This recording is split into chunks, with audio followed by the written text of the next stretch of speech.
Hey, what's up everybody, this is Dumpster Cat. Welcome back to another BGX video. In this one we have my top 5 cards from Mom and how they apply to BGX, specifically in Pioneer. So very exciting, we have the full set released. I'm a little late, so sorry about that, but hopefully you guys understand. We have a lot of nice exciting cards for the archetype. Nothing that specifically is an auto-include, I would say. Into our archetype, kind of how Glissa Sunslayer was from the last set, but still a lot of really cool cards, a lot of cards that have a lot of text, so we're going to be delving deep into these ones, lots of complex sequencing that's going to be going on, and theory analysis, whatever you want to call it. We're going to be doing all of that in this video, so strap in and let's get into it. So first off, coming in at number 5 is Glissa, Herald of Predation. Our new Glissa 5-drop though, this time 3/5.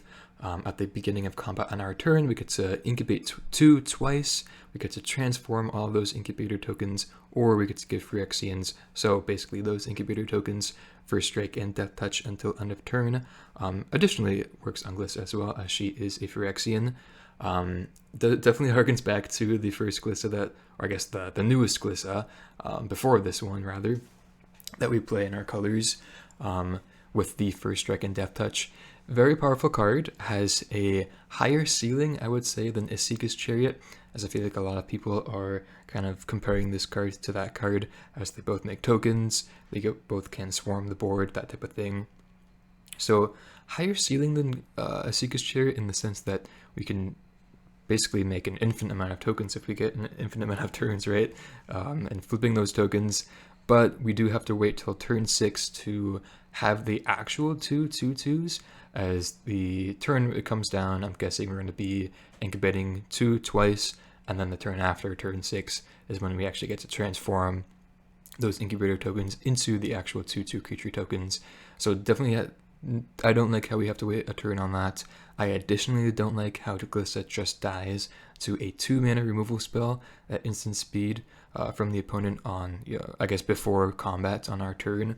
So it's pretty fragile in that sense, and trading 5 mana for 2 mana is something that we don't want to do, and specifically definitely do not want to do in a mid-range deck. So really cool. I like the flavor. Glissa coming back is really interesting and really fun, but probably will not make the cut, and I think Esika's Chariot is probably just the better card if you're gonna compare this card to any other card in our colors. Next up, coming in at number 4 is Pile On, a 4-mana instant convoke that says destroy target creature or planeswalker and surveil 2. So removal, we love seeing new removal spells from the new sets. This one is specifically pretty interesting. Like I said in the intro, there are a lot of cards that are, I wouldn't say necessarily auto-includes, but definitely require a lot of testing to see if they're actually playable, because they have so many aspects to them, right? And so we're kind of seeing that first off here with this card, this pretty decent removal spell. I would say that with Convoke, this is probably on average a 3-mana kill spell, targeting creatures or planeswalkers, of course. I think the added Surveil is definitely worth considering, and I think that's pretty kind of easily oversought, and I think that's actually a very crucial part of this card and provides a lot of value for us. But we, in our colors and mid-range decks, we don't really want to be tapping our creatures if they're not going to be attacking, right? And so using our creatures to pay for the Convoke cost does definitely come at a pretty steep cost, I would say. We definitely, I guess, either attacking or blocking, right? We can say like cast this after block step before damage to kill a thing, and then just still use our blockers to pay for this cost. So there is that, but I think that largely speaking, we already have efficient enough removal spells. I wonder if a deck like Rakdos would play this card, as they have a bit more smaller creatures like Fable tokens and Blood Tithe Harvesters to put kind of more easily pay for a card like this. But in our colors, we don't really have, I guess it works okay with Scrap Orchard, but other than that, we don't really have cards that we necessarily really want to be tapping for Convoke, like creature tokens, of course. I guess this card does play pretty well with the last Glissa we saw, with making those incubator tokens. But other than that, like I said, I think we just have better removal in our colors specifically. I've been always saying this before, but In black and green colors, we have the most premier removal spells in the format with Abrupt Decay and Assassin's Trophy, of course alongside Fatal Push and whatever, Go for the Throat, or Power Word Kill, whatever. However, I think, or I guess along those lines, I think that this card is just a little underpowered for us, especially compared to like an Assassin's Trophy or an Abrupt Decay. Like, I feel like besides Sheoldred, of course, Abrupt Decay is just pretty much our card that will hit almost everything, at least in the early turns, you could say. And so with Pylon being on average a 3-mana spell, but really probably just a 4-mana spell, I don't think it compares that well against specifically Abrupt Decay, but also just the other removal spells. And, you know, being it's able to hit creatures and planeswalkers is pretty nice, and their Surveil is quite nice as well. If it was like draw a card and then instead of the Surveil 2, then I would be a lot more interested in a card like this, but it simply is not that simple. So I'll be testing this card for sure, so keep your eyes out about that. But other than that, I don't think it's specifically too playable. Don't think it's an auto-include in our colors. But still really, really cool, and look at the art. It's just so sweet. Now coming in at number 3 is Sheoldred, the new Sheoldred, 5 mana as opposed to 4 mana, the Sheoldred the Apocalypse that we are so accustomed to knowing and maybe not so much loving, but it is there and she is quite powerful. However, in her new form, she is a 4 mana, rather 5 mana 4/5 with Menace, and on ETB, each opponent sacks a non-token creature or planeswalker, and then we could, you know, pay some costs and do some things to flip it into the True Scriptures. But first, let's just take a look at the first half, the front half. It is an inherent 2-for-1, which we always love to see in BGX or just in any mid-range decks. 5 mana is quite steep. It is pretty difficult, or I'd say fairly difficult to get to 5 mana, especially if we're not playing 25 lands and or we're not playing Scrap Gorger, which helps out just a little bit as well. So 5 mana, pretty steep, but it is a nice 2-for-1, a nice body with Menace, which is nice to see as well. The opponent does get to choose what non-token creature or planeswalker dies, but the ability of having or hitting like any creature not being a token, which is nice, and then or a planeswalker is just kind of even better. So I do like that sense. We do get some range in the possible outcomes of how this ETB trigger does come out, but of course it is coming down to the opponent's choice, which we rather would not see, but that is okay as it's still pretty a powerful card. Then for 5 mana and at sorcery speed, and if the opponent has 8 or more cards in the graveyard, we can transform this into the True Scriptures. For Chapter 1, each opponent destroy up to 1 target creature or planeswalker they control. Chapter 2, each opponent discards 3 cards, then mills 3 cards, which is really insane. And then Chapter 3, put all creature cards from all graveyards under the battlefield under our control. Then we get to exile it, then bring it back front face up as all the other, I guess, Praetors do in this set, which is really cool. We get to get the ETB trigger in the first half all over again, and then keep on flipping and flipping, seemingly unless the opponent has some way of interacting with it. So really, really powerful, especially on the True Scripture side. It does seem rather feasible to flip the Sheoldred into the True Scriptures. 8 or more cards in the graveyard is a little suspect. You know, it's going to be pretty late in the game, so this is definitely a mid-range piece / control piece that we want to be either playing in the main deck or specifically siding in against those aforementioned decks. So definitely want to be playing this card against decks that, or I guess opposing decks that want to go late into the game, so not going to be that good against aggro, but just a real hoser, it seems, against the mid-range decks and the control decks that can't counter it, right? However, like I said, 8 or more cards in the graveyard is a little steep. 5 mana, not too bad though. Sorcery speed, whatever, but just like the amount of interaction we get from the True Scriptures have, the amount of discard, you know, I'm a little worried in the sense that we're going to be flipping this pretty late in the game, and I feel like more likely than not, either us or our opponent or just both of us are going to be empty-handed, and so the Chapter 2 won't be too relevant. But the Chapter 3, even if, you know, the second chapter, or even if the first chapter wasn't relevant, Chapter 3 is going to be insanely powerful, especially if it's, you know, if we're not playing against a creature deck, we're still going to get a lot of value just from our own graveyard. And then, of course, if we are playing against a deck that plays creatures, then we're going to get even more value. So I really like this card. I'm not specifically sure if it's going to be main deckable. Like I said, I feel like it's going to be more of a sideboard piece, just because it is 5 mana, which is pretty steep.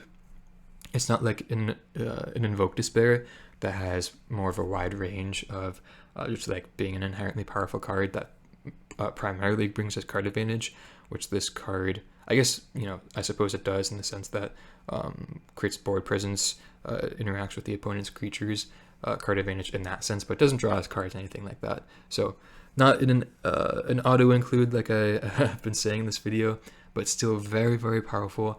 Very cool to see the new Sheoldred, and of course really nice art like the last one. And yeah, I think a sideboard piece for sure. Now coming in at number 2, the runner-up for this video is our new Planeswalker, Wrenn and Realmbreaker, 3 mana 4 loyalty Planeswalker with the static chromatic lantern effect, so all of our lands have rainbow colors. With a +1 of up to 1 target land, becomes a 3/3 with Vigilance, Hexproof, and Haste until our next turn. -2 of mill 3 cards, then we get back a permanent card from among those cards.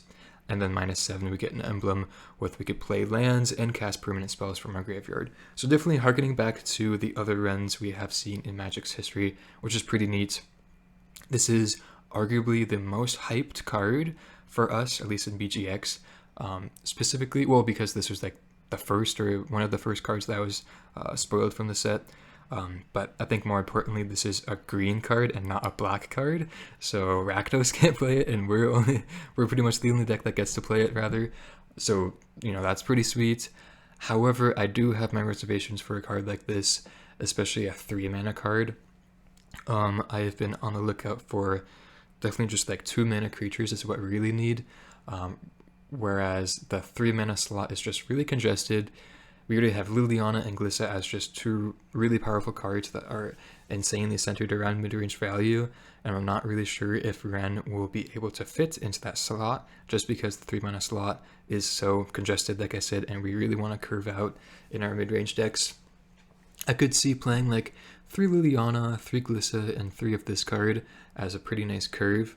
However, I do kind of want to think about this card as more of a 4-drop rather than a 3-drop. Kind of like Tireless Tracker, I guess you could say, where we're playing this card for 3 mana. We have the 1 mana available. We +1 on that 1 untapped land.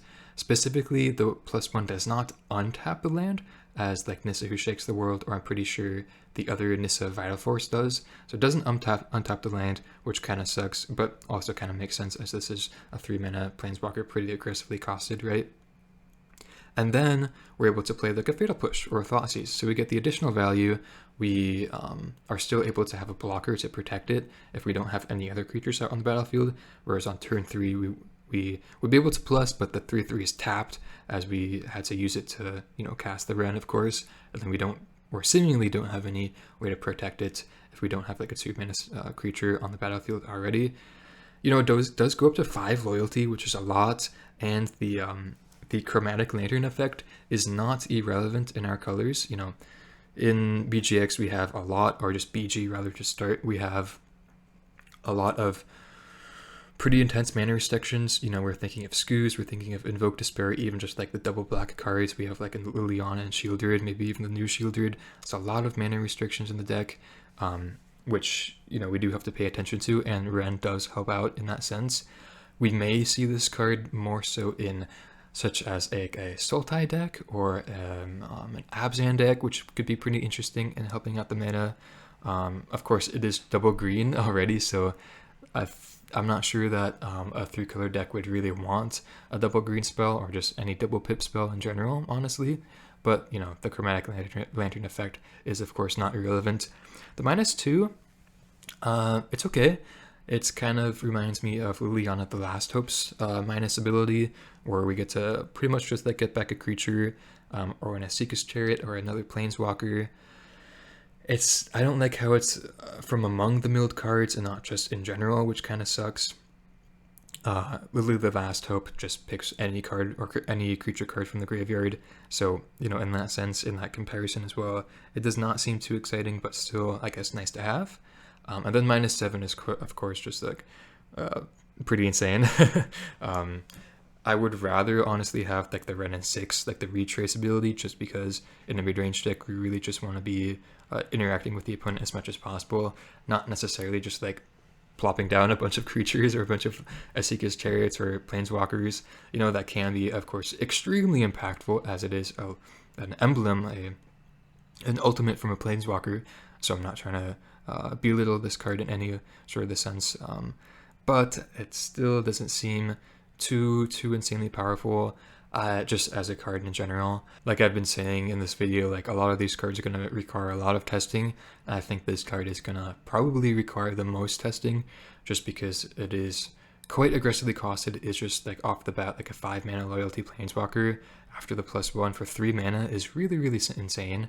And so of course we want to be testing out cards like this, and specifically it's only green and not black, so of course Rakdos does not get to steal our mid-range cards, which you always love to see. So in that sense I really like it. Of course we are always going to welcome new 3 mana planeswalkers into our colors, and yeah, very excited for this one, definitely for sure. Now, the moment we've all been waiting for, the number 1 slot goes to Deeproot Wayfinder, which I feel like may be a surprise for some of you guys. I feel like this card is a little underrated. I feel like Wrenn would have been the most obvious number 1 in, you know, just anybody's video. But I feel like, in my opinion, this card is quite underrated, and specifically just because it's a 2 mana creature in our colors that has some sort of mid-range value attached onto it is what really appeals me to it. So let's get into it. It's a 2 mana 2/3, so pretty respectable stats. Does dodge stomp, which is nice. And then when it deals combat damage to a player or battle, we get to surveil 1, then return a land from the graveyard to the battlefield tapped. So in my eyes, you know, it's a 2/3, so dodges stomp, like I said, dies the fatal push and pretty much every other removal spell aside from like play with fire. So it has decently respectable stats. I feel like if we're able to connect with it at least once and then return a land at least once, then we're able to, you know, get the value from it that we really wanted, just because that ramp is actually, I feel like, going to be pretty key. It does enter the battlefield tapped, but if we're able to trigger it on turn 3, then I feel like it's going to be really nice. It kind of reminds me of Grimflayer in the sense that we do have to connect to the player to get the value. It does not have trample, does not have any form of evasion, which does kind of suck, but I really like it. It's not like an inherently powerful card, or it's not that pretty of a card just right off the bat, but I feel like it is a relatively must-answer threat, kind of like Glissa, that if it goes uncontested, specifically like Grimflayer, it does, you know, get us some nice card selection. It's not like a Surveil 3, it is only a Surveil 1, so not as extremely powerful as Grimflayer in that sense. But even if we don't, you know, return a land from the graveyard to the battlefield, we still do get some nice card selection, so I really like that. It is, you know, a 2 mana card, so we're not really putting that much investment into it, just right off the bat. And it does provide some pretty nice late game capabilities, and if for some reason battles become relevant, then it's going to be really nice in that sense. You know, I do have my reservations, kind of like Wrenn, in the sense that it doesn't have like an ETB trigger. You know, I'm thinking of a card like Bloodtithe Harvester, of course, has just a lot of value attached onto it with the ETB trigger, the ability to kill creatures, and then, you know, synergies elsewhere with like triggering Revolt for Fatal Push. This card does none of that. It does have a lot of mid-range value, which I do like. Does ramp us, which is nice. I wish it was like a 3/3 for 2 mana, or if it was just like a 2/3 for 2 mana like it is, but it had some sort of ETB effect.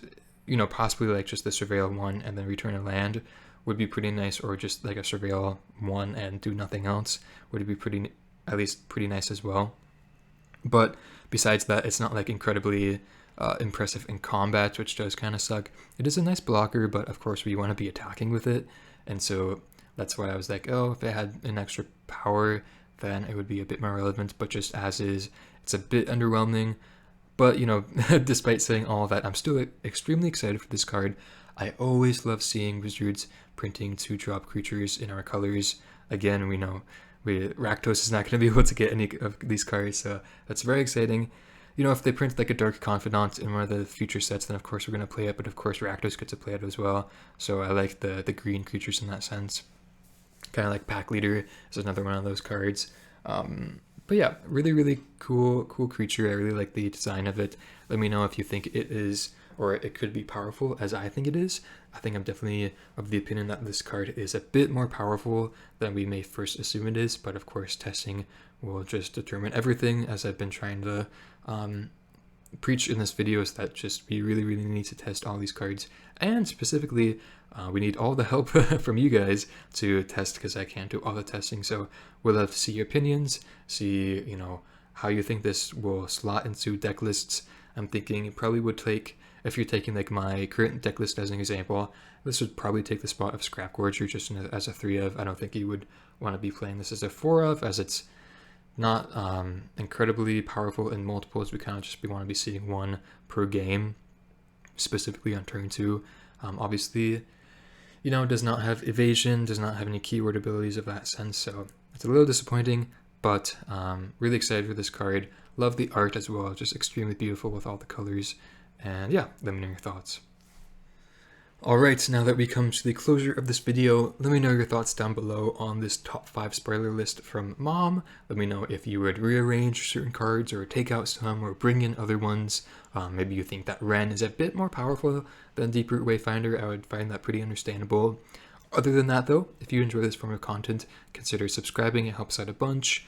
We just hit 300 subscribers, so thank you all so extremely much for that. That's just really insane to me. If you want to check out the Patreon, go for it. I would really appreciate the support. Other than that though, hope you enjoyed the video. Have a very nice day, and I'll see you for the next one. Thank you.